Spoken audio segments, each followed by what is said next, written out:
வணக்கம். நாம இன்னைக்கு பார்க்க போற படம் பார்த்தீங்கன்னா, இயக்குனர் கௌதம் வாசுதேவன் இயக்கத்தில மலையாளத்தில ரிலீஸ் ஆன படம் தான் the Dominic and the ladies purse. இப்போ ஜி5ல தமிழ் டப்ல இருக்கு. இந்த படத்தோட கதை என்னன்னு பார்த்தீங்கன்னா, மம்முட்டி அவர்கள் பார்த்தீங்கன்னா, ஒரு போலீஸ் ஆஃபீஸரா இருக்காரு. இப்போ அந்த வேலைய விட்டுட்டு அவர் பிரைவேட் டிடெக்டிவ் ஏஜென்சி வச்சு நடத்திக்கிட்டு இருக்காரு. அவருக்கு அசிஸ்டன்ட்டா ஒருத்தர் வந்து ஜாயின் பண்றாரு. அவர் அந்த டிடெக்டிவ் ஏஜென்சிக்கு வாடகை கூட கொடுக்க முடியாத நிலைமையில தான் இப்போ வாழ்ந்துக்கிட்டு இருக்காரு. இந்த ஏஜென்சி மூலமா சின்ன சின்ன கேஸுகள வச்சு நடத்தி வாழ்க்கை ஓட்டிக்கிட்டு இருக்காரு. அந்த வீட்டோட ஓனருக்கு ஒரு பர்ஸு கிடைக்குது. அந்த பர்ஸை வந்து நம்ம மம்முட்ட கொடுத்து, இந்த பர்ஸோட ஓனர்ட்ட கண்டுபிடிச்சி இந்த பர்ஸை கொடுத்துருன்னு சொல்ல, அதை அவர் பெருசாக எடுத்துக்கல.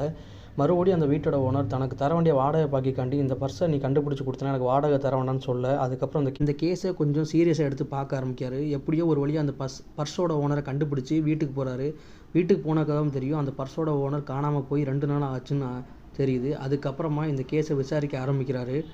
அதுக்கப்புறம் என்ன நடந்துச்சுங்களா இந்த படத்தோட மீதி கதை. இந்த படத்தோட கிளைமேக்ஸ் கொஞ்சம் டிஃப்ரெண்ட்டாக இருக்கும். இந்த படத்தோட கிளைமேக்ஸ் மாதிரி தமிழ்லேயும் ஒரு 2 படம் இருக்குது. அந்த படம் என்னென்னு பார்த்தீங்கன்னா, முதல் படம் என்னென்னு பார்த்தீங்கன்னா, நடிகர் கதிர் அவர்கள் நடித்து டைரெக்டாக ஓடிடியில் ரிலீஸ் ஆன படம் தான் சிகை. இது ஜி5ல அவைலபிளாக இருக்குது.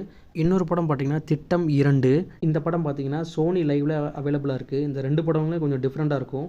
டைம் கிடச்சா பாருங்கள். இந்த வீடியோ பிடிச்சிருந்தா லைக் பண்ணுங்கள், ஷேர் பண்ணுங்கள், சப்ஸ்கிரைப் பண்ணுங்கள், மறக்காமல் பெல் ஐக்கனை கிளிக் பண்ணுங்கள். மீண்டும் ஒரு வீடியோவில் சந்திக்கலாம்.